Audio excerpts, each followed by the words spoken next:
തിരുവനന്തപുരത്ത് RSS നേതാവ് ആത്മഹത്യ ചെയ്തു. തൃക്കണ്ണാപുരത്ത് വിമത സ്ഥാനാർത്ഥിത്വം പ്രഖ്യാപിച്ചിരുന്ന ആനന്ദ് കെ തമ്പിയാണ് ജീവനൊടുക്കിയത്. BJPക്കും RSSനുമെതിരെ ഗുരുതര ആരോപണങ്ങൾ ഉന്നയിച്ച് കുറിപ്പെഴുതി ന്യൂസ് 18 അടക്കമുള്ള മാധ്യമങ്ങൾക്ക് അയച്ചു നൽകിയ ശേഷമാണ് ഈ ആത്മഹത്യ. ജീവിതത്തിൽ പറ്റിയ വലിയ തെറ്റ് RSSകാരനായതാണെന്നും ഭൗതിക ശരീരം കാണാൻ RSSകാരെയും BJPക്കാരെയും അനുവദിക്കരുതെന്നും ആത്മഹത്യാക്കുറിപ്പിൽ പറയുന്നു.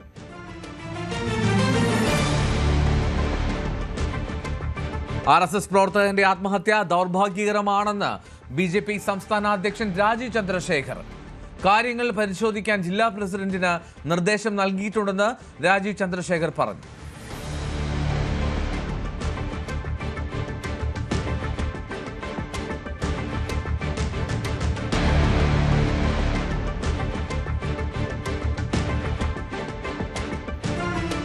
ഞാൻ കേട്ടു, അത് വളരെ സങ്കടമുണ്ടെന്ന് കേൾക്കുമ്പോൾ വിഷമമുണ്ട്. ഞാൻ ജില്ലാ പ്രസിഡന്റിനോട് പറഞ്ഞിട്ടുണ്ട് നോക്കാൻ എന്താണ് ഇതിൻ്റെ ബാക്ക്ഗ്രൗണ്ട്. അതാണ് ഞാൻ ആദ്യമായിട്ട് കേൾക്കുന്നത്, അദ്ദേഹത്തിൻ്റെ പേര് ഞാൻ ആദ്യമായിട്ട് കേൾക്കുന്നത്. അത് വളരെ സങ്കടമുള്ളൊരു പോയിൻ്റാണ്, അത് വളരെ വിഷമമുണ്ട്. പക്ഷേ ജില്ലാ പ്രസിഡന്റ് ഞാൻ സംസാരിച്ചു, കരമന ജയന്തിയോട് സംസാരിച്ചിട്ടുണ്ട്.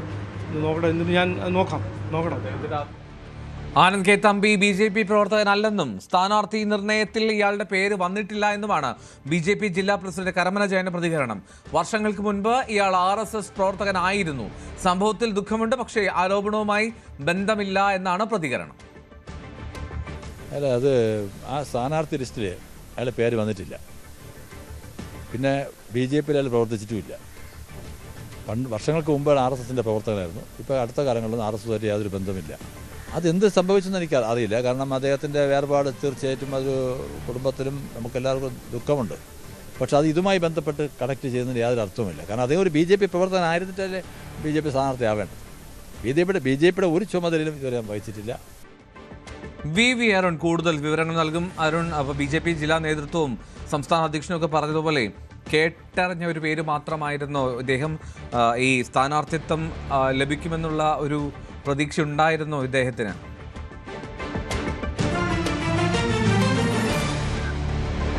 തീർത്തും തെറ്റായ ഒരു പ്രസ്താവനയും തള്ളിപ്പറച്ചിലുമാണ് ഇപ്പോൾ BJPയുടെ ജില്ലാ അധ്യക്ഷൻ കരമന ജയന്റെ ഭാഗത്തുണ്ടായിരുന്നത്. നമ്മളിപ്പോൾ ഉള്ളത് ആനന്ദിന്റെ ഇവിടുത്തെ തൃക്കണ്ണാപുരത്തിന് സമീപം കുന്നപ്പുഴയ്ക്ക് സമീപത്തെ വീട്ടിലാണ്. ഇവിടുത്തെ നാട്ടുകാരുമായൊക്കെ നമ്മൾ സംസാരിച്ചു.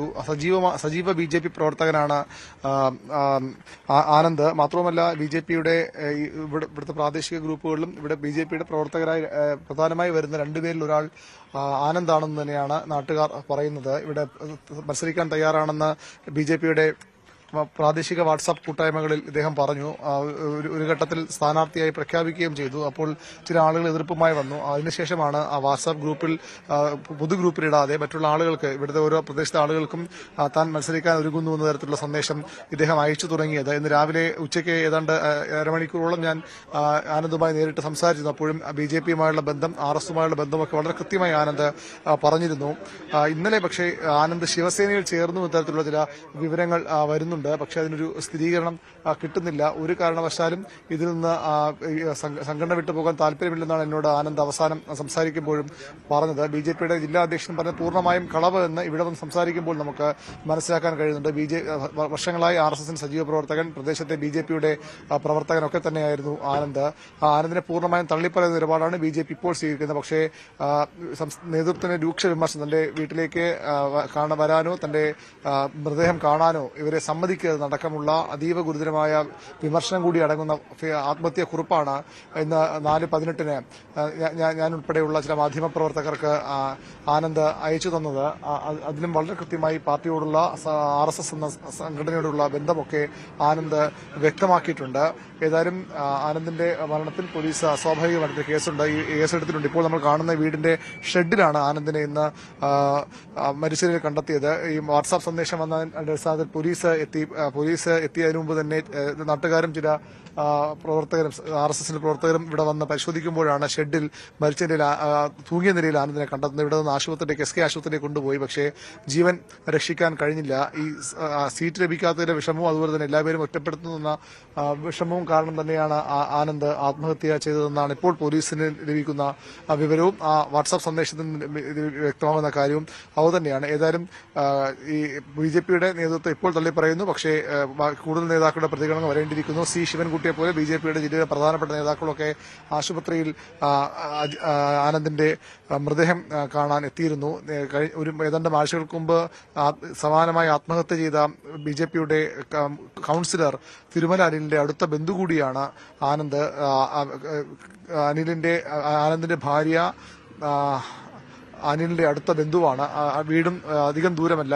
ഈ കുന്നപ്പുഴയിലെ വീടിന് സമീപത്ത് തന്നെയാണ് അനിലിന്റെയും വീട്. അങ്ങനെ വളരെ അടുത്ത ബന്ധം പുലർത്തിയിരുന്നു. അനിലിന്റെ ആത്മഹത്യയുമൊക്കെ സ്വാഭാവികമായും ആനന്ദിനെ ഉലച്ചിരിക്കണം. നമ്മോട് സംസാരിക്കുമ്പോൾ അക്കാര്യങ്ങളൊക്കെ സൂചിപ്പിച്ചിരുന്നു. BJPയുടെ പ്രധാന നേതാക്കൾ 80% BJPയുടെ പ്രധാന നേതാക്കളാണ് അനിലിന്റെ സഹകരണ സംഘത്തിൽ നിന്ന് പണം ലോൺ എടുത്തത്. ഒരു രേഖയുമില്ലാതെ അനിൽ നൽകി. അതിന്റെയൊക്കെ വിഷമം കാരണമാണ് അനിൽ ആത്മഹത്യയിലേക്ക് പോകുന്നത് നമ്മോട് സംസാരിക്കുമ്പോൾ ഇന്ന് ആനന്ദ് വ്യക്തമാക്കിയിരുന്നു. ഏതായാലും BJP നേതൃത്വം തള്ളിപ്പറയുമ്പോഴും BJPയുമായി വളരെ അടുത്ത് പ്രവർത്തിച്ചിരുന്ന RSSന്റെ സജീവ പ്രവർത്തകനായിരുന്നു ആനന്ദ് എന്നതാണ് വസ്തുത. എൽദോ, അങ്ങേറ്റ വേദനിപ്പിക്കുന്നതാണ്. എന്താണെങ്കിലും ആനന്ദിന്റെ മരണത്തിൽ അതിൽ തീർത്തും ആനന്ദ് ഒരു പ്രവർത്തകനായിരുന്നില്ല എന്ന് അംഗീകരിക്കുന്നില്ല അവിടെ BJP നേതൃത്വം എന്നുള്ളതാണ് ശ്രദ്ധേയമായിട്ടുള്ള കാര്യം. എന്താണെങ്കിലും അങ്ങനെയല്ല, ആനന്ദ് സജീവ പാർട്ടി പ്രവർത്തകനായിരുന്നു എന്നാണ് നാട്ടുകാരും ആനന്ദ് ഇന്ന് VVRനോട് സംസാരിച്ചപ്പോഴും അക്കാര്യം തന്നെയാണ് സൂചിപ്പിച്ചത്.